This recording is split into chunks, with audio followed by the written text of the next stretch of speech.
이제 지난 동영상에서 약속했던 대로요. 우리 커뮤니티 가족들 중에서 드디어 여학생 영재 고등학교 합격자가 나왔어요.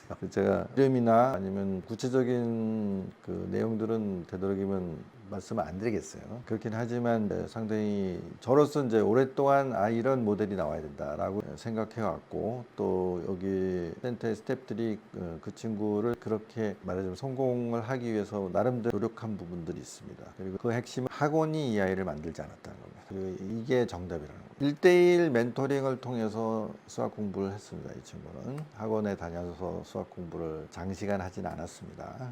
근데 그 시간이 극히 짧아요. 일주일에 1시간을 했어요. 그걸 가지고 되게 중학교 3학년까지의 가장 기본적인 개념적인 내용들을 익혔어요. 그러니까 당연히 수학 문제를 풀이하는 실력, 이런 정의 능력이 소위 탑 클래스가 아니에요. 중학교 내용은 충실히 소화하고 풀어낼 수 있는 정도이긴 하지만 속도가 빠른 것도 아니고 경시대의 문제를 곧잘 풀어내는 굉장히 탁월하게 그런 친구가 아닙니다. 그런데 한국과학영재고등학교에 당당히 합격을 했습니다. 자, 이 친구도요, 제가 솔직하게 말씀드리지만 그런 전문학원에 가긴 갔어요. 근데 2학년 2학기 거의 말에 갔어요. 몇 개월 동안만 다녔어요. 자, 그런데 재밌는 사실은 그 학원에서 말하기를 이 학생 보고 다른 영재고등학교는 좀 무리가 있으니 광주로 가라. 광주 영재고등학교를 가라. 그렇게 얘기를 했답니다. 근데 친구도 그렇고 이 친구의 부모님도 그렇고 조금은 선뜻 수용이 잘 안 되는 거예요. 그래서 오랜만에, 그러니까 몇 개월 만에 저한테 전화를 했어요.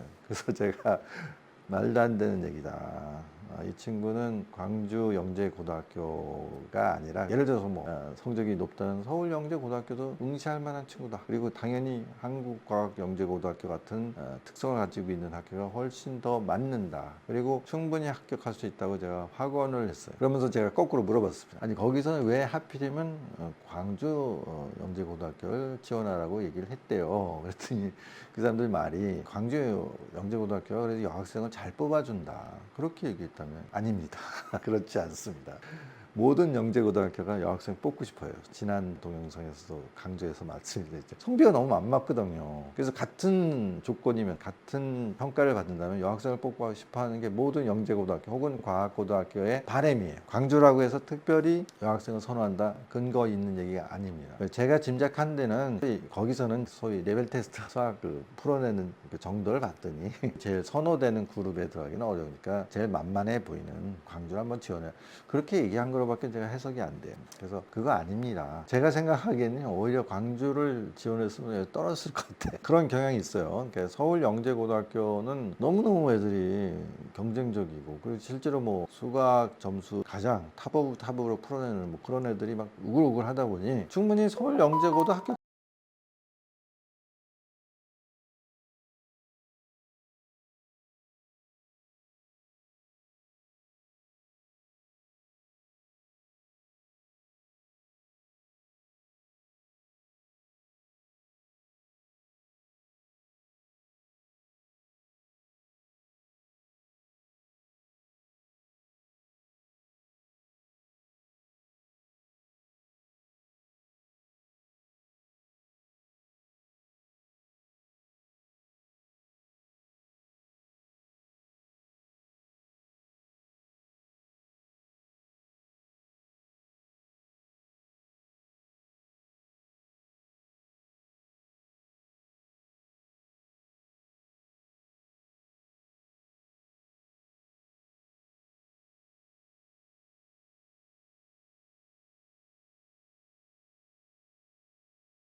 제외하고는 그냥 쭉 수학 역량을 가지고 줄을 딱 세워가지고 상대적으로 정해 능력이 뛰어난 애를 뽑겠다, 그런 경향을 가질 수도 있다고 저는 생각하거든요. 그렇기 때문에 요번에 합격한 이 친구 같은 경우 오히려 그 사람들이 조언한 대로 광주를 갔다가는 혹시 뭐 불합격할 수도 있지 않을까, 뭐 그런 생각이 드는 거예요. 근데 이제 한과영 또 영재고등학교하고 다른 특성이 있어요. 최초의 영재고등학교고요. 그리고 카이스트 부설고등학교이기 때문에 카이스트의 입학 특전이 있어요. 애들이 형편없는 이제 낙제점을 받지 않으면 20명 정도로 제가 알고 있는데, 그 친구들은 일단 카이스트에는 입학이 보장이 되는 거예요. 그러니까 아이들은 옵션을 갖는 거죠. 여기 졸업생들은 서울에 있는 뭐 서울대든 연대든 고대든 소위 탑 브랜드의 대학에 한번 응시해보고 종합대학이 갖고 있는 또 장점이 있기 때문에 되도록이면 자기가 원하는 과를 지원을 해볼 수 있겠죠. 왜냐하면 카이스트는 보장이 되니까 굉장히 좋은 장점이 있습니다. 그리고 카이스트는요 다른 대학과는 달리 자유 전공 선택 뭐 이런 게 강해요. 말하자면 서울대만 하더라도 수학과 30명밖에 안 뽑는단 말이죠.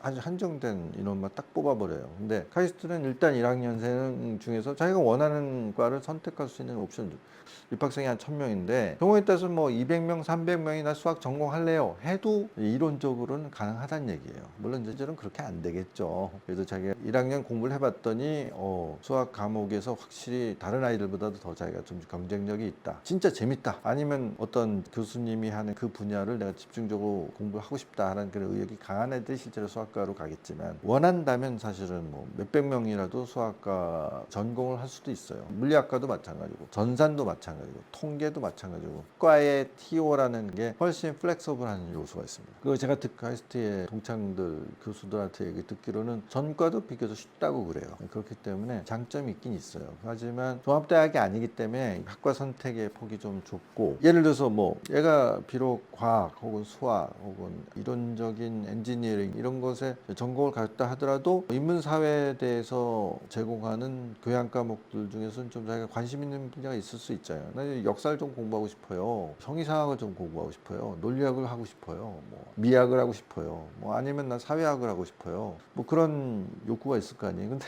되게 어렵답니다. 그런 교양 과목 수강 신청하려면요, 막 딱 오픈되는 그 시간에 맞춰가지고 제일 성능이 좋은 PC방에 가가지고 광클을 해야 겨우 수강 신청이 되는 뭐 그런 맹점이 있어요. 충남대학하고 학점 교류도 인정하기 때문에, 충남대학은 국립종합대학이기 때문에 충분히 그 교환 과목을 개설해서 거기서 학점을 교환 인정받을 수 있고 그런 제도가 있긴 있는가 본데, 사실 캠퍼스가 지척에 있거든요. 그럼에도 불구하고 역시 이게 단과대학이라는 불리한 부분이 없지 않아 있습니다. 그렇기 때문에 한가형 친구들은 일단 종합대학 한두 개 정도 자기가 원하는, 선호하는 그런 학과에 부담 없이 한번 응시해 볼 수 있다는 그런 장점을 가지는 거예요. 그리고 카이스트 안에서는 자기가 원하는 분야의 공부를 할 수 있는 그런 혜택을 갖습니다. 그러니까 좋은 학교죠. 굉장히 좋은 학교죠.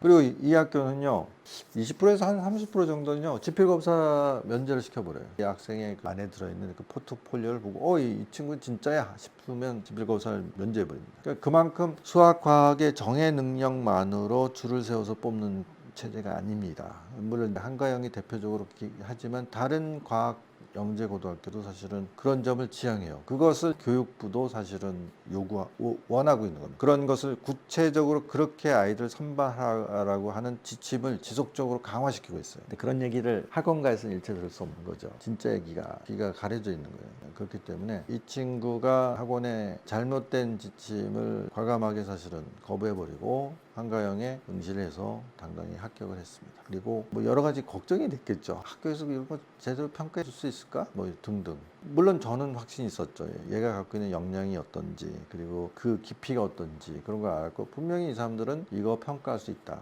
그리고 그런 것을 어필하기 위해서는 이런 점을 중점적으로 자기소개를 잘 작성하면 될 것이다 라고 뭐 조언을 드렸고, 그것을 실제로 우리 센터의 스텝이 몇 주에 거쳐서 사실 같이 노력을 했어요. 자기의 경험도 녹여놓고. 근데 그 우리 스텝의 말로는 뭐 자기가 사실은 이제 약간씩의 조언을 했을 뿐이지 얘는 충분히 그런 역량이 있어요. 그리고 정말 이 친구가 준비해온 과정, 공부한 과정, 얘가 성취한 부분들을 봤더니 너무너무 훌륭해요. 그러면서 그런데 저의 스텝도, 그런데 과연 이 영재 고등학교 선생님들이 이거 제대로 얘가 얼마나 대단한 아이인지 알아볼까? 뭐 그런 걸 걱정을 하더라고요. 실제로 이게 잘 어필이 안 될 수도 있잖아요. 근데 이제 합격을 했습니다. 뭐 상당히 제가 의미 있게 생각하고요. 그렇다면 친구가 거의 2년 가까이 자기 1년 후배들하고 토론 학습을 했거든요. 그러니까 제가 제시한 교과서적인 로드맵, 패스를 걸어온 거예요. 수학은 일주일에 1시간, 저는 많은 시간을 투입할 수 없었기 때문에 2시간 정도의 수학 멘토링을 통해서 얘가 필요한 정도의 수학적 역량을 키웠고, 그 다음에 어느 대학의 부설영재원에서 여러 가지 프로젝트도 했는데 그 영재원에서 제시한 것보다 훨씬 높은 수준의 그런 자기 주도적인 학습 내용이 있었던 것이죠. 그리고 그걸 잘 어필을 해서 그걸 평가를 받은 것이죠. 그리고 한 2년 정도에 거쳐서 일주일에 한 번 정도 우리 센터의 이제 친구들, 여학생 그룹을 일부러 구성을 했거든요. 3명이서 2년 가까이 굉장히 재밌게 토론 수업을 진행을 했습니다. 그 수업을 할 때 그때는 저는 이제 지능 검사나 뭐 상담을 계속하는 시간에 옆방에서 토론 학습을 하는 소리를 듣는데 뭐 2시간 동안 웃음소리가 그치지가 않아요. 깔깔깔깔 뭐가 그렇게 재밌는지 이제 그렇게 재밌게 2년 정도 토론 학습을 했습니다. 그런 것들이 다 녹아들어서 그리고 자기 1년 후배들한테 자기가 공부한 것들 애들이 다 이해를 하지 못했겠지만 조금씩은 얘기를 했겠죠. 그리고 그 아이들이 후배 아이들이 그걸 재밌게 들었겠죠. 그렇게 자기가 공부한 내용을 얘기를 하고 누군가가 그걸 재밌게 들어주고 이런 것만큼 사실은 강력한 학습 모티베이션은 없습니다. 그 이상의 모티베이션이 어디 있겠어요.